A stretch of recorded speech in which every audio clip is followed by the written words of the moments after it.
CSS के exam में महज चंद महीने बाकी हैं। अब इनके रिमेनिंग महीनों में हम किस तरीके से तैयारी करें, हमारी क्या स्ट्रेटेजी हो कि हम फाइनल एग्जाम्स के लिए अच्छे तरीके से तैयार हो सकें। आज की ये वीडियो आप सबके लिए है। अगर आप 2026 के सीएसएस एग्जाम में अपेयर होने चाहते हैं तो ये वीडियो मेरी आपके लिए है और यकीनन इससे आपको इस्तेफादा हासिल होगा। So welcome back to my YouTube channel. Here is your host Varshi. तो आज हम बात कर लेते हैं कि जैसा कि आज अक्टूबर का मंथ चल रहा है और कुछ महीने बाकी हैं। मोस्टली सीएसएस के एग्जाम्स फेब के स्टार्ट में या फेब के एंड में होते हैं। इस दफा ज्यादा एक्सपेक्टेड ये है कि फर्स्ट फेब से सीएसएस के एग्जाम स्टार्ट हो जाएं। तो हमारे पास सिर्फ चंद महीने हैं। नवंबर अक्टूबर हमारे पास चल रहा है, नवंबर दिसंबर जनवरी और फेब में हमारे एग्जाम्स होंगे। इन मंथ्स में हम अपनी स्ट्रेटेजी क्या रखें कि हम इन एग्जाम्स को, जो हमारे पास प्रेशर है, सिलेबस का प्रेशर है, पास्ट पेपर का प्रेशर है, उसको डील करते हुए हम अच्छे तरीके से तैयारी कर सकें।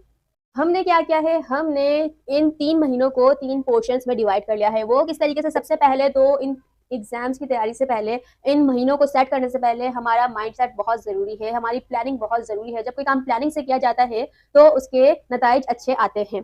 सबसे पहले हमने प्लानिंग करनी है, अपने स्केड्यूल को डिस्ट्रीब्यूट करना है कि हमने सुबह के मॉर्निंग आवर्स में क्या करना है, दिन में हमने क्या करना है, शाम में हमने क्या पढ़ना है और मिडनाइट तक हमने क्या पढ़ना है। क्योंकि सिलेबस सीएसएस में सिर्फ चंद माह बाकी हैं। जो सीएसएस एस्पिरेंट्स हैं उनकी यही रूटीन होगी, सुबह 4 बजे से लेकर रात 12 या 1-2 बजे तक उनकी पढ़ाई का सिलसिला जारी रहता है।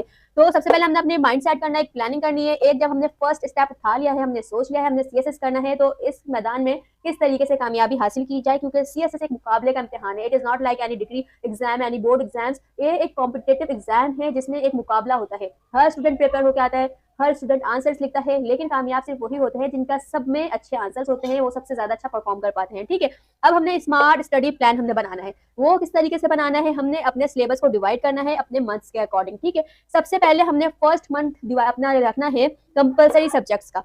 अब हमारी तैयारी पहले से चल रही है, अब हम डिस्कस कर रहे हैं इन लास्ट के मंथ्स में हमने क्या करना है। कंपलसरी सब्जेक्ट के लिए हमने 1 मंथ रख लिया, उसमें हमने बेसिक कॉन्सेप्ट्स जो हमारे पहले से क्लियर हैं उनको एक दफा रिवाइज करना है। जब हम वो कॉन्सेप्ट्स रिवाइज करेंगे तो उस एक पर्टिकुलर टॉपिक की जो डिटेल होगी वो ऑटोमेटिकली हमारे माइंड में रिकॉल हो जाएगी। उसके अलावा हमने चेक एंड बैलेंस रखना है। ऐसा नहीं करना कि सिर्फ एक कॉन्सेप्ट पे हम अपना घंटों जाया कर दें, एक टॉपिक पे हमने अपने पूरे दिन लगा दिए। नहीं, हमने एक मखसूस टाइम सेट करना है कि जी इस 1.5 आवर्स में मुझे इस टॉपिक को दोबारा रिकॉल करना है, रिवाइज करना है। ठीक है, नेक्स्ट हमारे पास क्या होगा, जो नेक्स्ट हमारे पास मंथ है उसके लिए हमने अपना ऑप्शनल सब्जेक्ट्स को हमने सेट करना है कि उसके जो हमारा रिवीजन है वो कंप्लीट हो सके। वो किस तरीके से, हमने ओवरलैपिंग टॉपिक्स जो हमारे ऑप्शनल सब्जेक्ट्स हैं उसके जो ओवरलैपिंग टॉपिक्स हैं उनको हमने एक ही दफा जब रिवाइज कर लेना है। क्योंकि वो दोनों एग्जाम्स में हम जब मल्टी डायमेंशनल तरीके से तैयार करेंगे तो वो हमारा डिफरेंट टॉपिक्स डिफरेंट सब्जेक्ट्स को कवर कर लेंगे। उसके अलावा जो हमारा रिमेनिंग सिलेबस रह गया होगा, जो हमने पास्ट के कुछ महीनों से तैयारी कर रहे हैं, उसके जो रिमेनिंग टॉपिक्स हमारे रह गए हैं हमने उसको इस 1 मंथ में तैयार करना है। क्योंकि हमने कोई भी चीज छोड़नी नहीं है, स्मार्ट वे में तैयार करना है, स्मार्ट स्ट्रेटेजी होनी चाहिए और हार्डवर्क साथ साथ होना चाहिए। सिर्फ स्मार्ट वे से काम नहीं चलेगा, हार्डवर्क भी आपका इंपॉर्टेंट है। नेक्स्ट का जो हमारे पास लास्ट 1 मंथ बचेगा उसमें हमने क्या करना है, उसमें ओनली रिवीजन होगा। किसी किस्म की कोई नया मटेरियल गैदर करने की कोई नीड नहीं है। जो हमारे पास मटेरियल ऑलरेडी मौजूद है, जो हमने ऑलरेडी रिसर्च की हुई है, जो हमारे नोट्स हैं, हमने उसी को रिवाइज करना है। लास्ट मंथ में अक्सर स्टूडेंट्स ऐसा करते हैं कि चलो हम ऐसे का वो टॉपिक देख लेते हैं, ऐसे के एक टॉपिक के लिए मजीद डिटेल हमने गैदर करना शुरू कर दी। ये बिल्कुल गलत तरीके कार है। क्योंकि इससे क्या होगा, जो आपकी पुरानी जो आपने मेमोरी रिकॉल की हुई होगी, रिस्टोर की हुई होगी, जो आपके नोट्स बने हुए होंगे, आप उसको रिवाइज नहीं कर सकेंगे और इससे जो आपका नया डेटा है वो भी आपके कारआमद साबित नहीं होगा। इसलिए किसी किस्म का कोई, ना पाकिस्तान अफेयर्स के लिए, ना करंट अफेयर्स के लिए, ना ही किसी ऑप्शनल सब्जेक्ट के लिए आपने डेटा गैदर करना है इस लास्ट मंथ में। इस लास्ट मंथ में जो आपके पास ऑलरेडी मौजूद नोट्स हैं, जो आपकी प्रिपरेशन है, उसी को रिकॉल करना है। और ज्यादा से ज्यादा क्या करना है, एसे को सॉल्व करना है। डिफरेंट अकेडमीज, डिफरेंट मेंटोर्स मॉक्स ले रहे होते हैं, उन मॉक्स को सॉल्व करना है, प्रेसिस को सॉल्व करना है। क्योंकि ज्यादातर बच्चों का लैकिंग यही होता है। उसके अलावा जो हमारी गाइडलाइन होनी चाहिए वो पास्ट पेपर्स होने चाहिए। पास्ट पेपर्स को हमने जो सॉल्व किए हैं उनको रिकॉल करना है, उस पैटर्न को एक दफा दोबारा देखना है कि किस तरीके से एग्जामिनर ने अपने क्वेश्चंस को चेंज किया हुआ है, अपना माइंड चेंज करके डिफरेंट क्वेश्चंस को डिफरेंट डायरेक्शंस में पूछे हैं। ठीक है, ये वो स्ट्रेटेजी है जो हमारे पास जो बाकी के 3 मंथ्स हैं उसमें हमने करनी है। और अगर इस स्ट्रेटेजी पे आप अमल करेंगे, ऑलरेडी मैं बार बार कह रही हूँ हम सीएसएस एस्पिरेंट है, हमारी तैयारी पहले से हो रही होती है।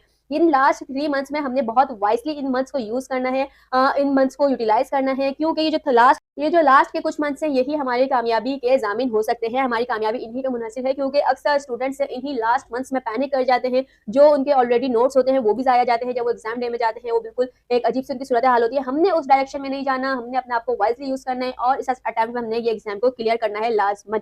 ठीक है, मैंने जैसे आपको बताया कि आपने प्लानिंग करनी है, एक आपने स्केड्यूल सेट करना है। स्केड्यूल किस तरीके से सेट करना है ये भी मैं आपके साथ डिस्कस करती हूँ। ये टाइम टेबल डिफरेंट स्टूडेंट्स की रूटीन को देखते हुए सेट किया गया है, क्योंकि जब आप सीएसएस एस्पिरेंट होते हैं आपकी एक पहले से रूटीन होती है। इन लास्ट मंथ्स में हमने उस रूटीन को डिस्टर्ब नहीं करना, उसी रूटीन को यूटिलाइज करते हुए अपने डिफरेंट सब्जेक्ट्स और डिफरेंट हमारी जो नीड्स हैं उनको हमने फुलफिल करना, उनको कवर करना है।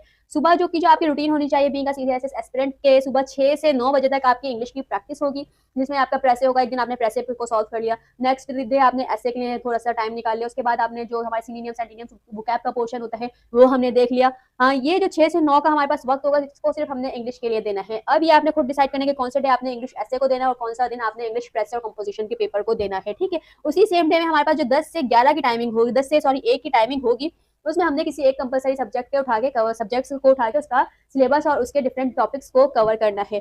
अब अगर आप पे डिपेंड करता है, आप ये जो 10 से 1 और 4 से 7 का टाइम है ये किसी एक ही सब्जेक्ट को दे दें, किस कंपलसरी, चाहे वो आपका इस्लामिया थे, पाक अफेयर से या करंट अफेयर से, किसी एक ही सब्जेक्ट को दे दें। या अगर आप थोड़े से अलग माइंड के मालिक हैं, आपको ऐसा लगता है कि नहीं मैं एक ही सब्जेक्ट पर पढ़ के बोर हो जाऊंगा, तो आपने क्या करना है कि जो 10 से 1 हमारे पास का टाइम है उसमें आपने किसी एक कंपलसरी सब्जेक्ट को कवर करना है, और जो 4 से 7 बजे का टाइम है उसमें हम किसी दूसरे कंपलसरी सब्जेक्ट को ले सकते हैं। ये टोटली आप पे डिपेंड करता है कि आप किस दिमाग के मालिक हैं, ठीक है। उसके बाद जो हमारे पास 8 से 10 की टाइमिंग होगी शाम के या रात के, उसमें हमने रिवीजन करना है। जो हमने पूरा दिन पढ़ा उसको एक दफा रिवाइज करना है। बेहतरीन स्ट्रेटेजीज की ये हो सकती है कि जो आपने पढ़ा उसको अपने किसी छोटे बहन भाई या किसी फैमिली या just in front of camera आप उसको रिकॉल करें। इसलिए इससे क्या होगा कि जो कुछ आपने पढ़ा है वो आपके दिमाग में रह जाएगा। जब एग्जामिनर आपसे एग्जाम पूछेगा, बेशक आपने उस टॉपिक को खुदा ना खास्ता किसी भी वजह से उस टॉपिक को आपने रिकॉल नहीं किया, तो जो ये आपका स्ट्रेटेजी होगी, ये आपका मेथड होगा कि आपने उसको किसी को समझाया हुआ होगा या खुद किसी कैमरे के सामने आपने उसको रिकॉर्ड किया हुआ होगा, तो उस टाइम वो जो आपके दिमाग में जो ये चीज बैठी हुई होगी वो क्लिक करेगी और आप उस टॉपिक को, उस सवाल को हल करने के काबिल होंगे। ये वो टाइम टेबल मैंने आप लोगों के लिए बनाया है जो डिफरेंट स्टूडेंट्स का होता है, जो सीएसएस के एस्पिरेंट्स होते हैं उनका, और आधे से ज्यादा ये आप कह सकते हैं सक्सेसफुल कैंडिडेट्स के टाइम टेबल है। अपना टाइम इसी तरीके से मैनेज किया जाता है। अगर आप एक दिन किसी एक चीज को देते हैं और नेक्स्ट डे भी आप उसी चीज को करते रहते हैं, नेक्स्ट डे भी आप उसी चीज को करते रहते हैं, फिर क्या होगा, जो उसके अलावा जो आपके पास रिमेनिंग टॉपिक्स होंगे या रिमेनिंग सब्जेक्ट्स होंगे उनको आप कवर नहीं कर सकेंगे। ये बेहतरीन स्ट्रेटेजी है अपने सिलेबस को कवर करने के लिए। बेशक हमारे पास टाइम कम है, ये चंद महीने हैं, लेकिन ये चंद महीने ही हमारी कामयाबी के लिए बहुत अहमियत के हामिल हैं। अगर हम इन चंद महीनों में अपने आप को यूटिलाइज कर लेते हैं, अपना एक हमारे पास दिमाग है कि भाई हमने एक फैसला ले लिया, हमने फैसला ले लिया कि हमने सीएसएस एग्जाम देना है। अब उसके लिए हमने पिछले 5 महीनों से, पिछले 6 महीनों से, 7 महीनों से हम तैयारी कर रहे हैं। अब जो ये 3 महीने हैं ये आपकी तकदीर के फैसला करने वाले महीने हो सकते हैं, क्योंकि इसी महीनों में आधे से ज्यादा कैंडिडेट्स पैनिक कर जाते हैं, या तो वो अटेम्प्ट देते ही नहीं है, वो कहते हैं कि नहीं हमने कुछ पढ़ा ही नहीं है। अगर वो अटेम्प्ट देते हैं तो वो इस पैनिक की सूरत हाल में होते हैं कि वो सही तरीके से अपेयर नहीं हो सकते। इसलिए सबसे पहले आपने अपने दिमाग को सेट रखना है, अपने दिमाग को समझाना है, उसको इस चीज का यूज टू करना है कि हमने सीएसएस का एग्जाम देना है, ना सिर्फ देना है बल्कि कामयाबी करनी है। ये जो लास्ट के चंद महीने हैं इन्हीं महीनों में हमने अपने आप को देखना है, अपने नताइज देखने हैं, हमने डिफरेंट मॉक्स देने हैं। इतने मॉक्स देने हैं आपने कि जब आप एग्जाम डे में बैठे हो, आप एक उसको मॉक की तरह सॉल्व कर रहे हो, आपका फर्स्ट एक्सपीरियंस ना हो, आपकी राइटिंग प्रैक्टिस हो, आपको एक सवाल 45 मिनट्स में, 30 मिनट्स में सॉल्व करने के आप अहल हो। तो ये वीडियो आपके लिए, अगर आपको इस वीडियो से इस्तेफादा हासिल हो तो इसको उन कैंडिडेट्स के साथ लाजमी शेयर करें जो सीएसएस एग्जाम में अपियर होने वाले हैं, और या जो आइंदा किसी मुस्तकबिल में सीएसएस के एग्जाम देने का इरादा रखते हैं। वीडियो को लाइक करना, शेयर करना बिल्कुल भी नहीं भूलिएगा। कमेंट सेक्शन में अपना जो ऑप्शनल्स का कॉम्बो है वो हमें जरूर बताएं, ताकि उससे रिलेटेड भी मैं आपके लिए वीडियो लाऊं जो आपके लिए कारगर साबित हो।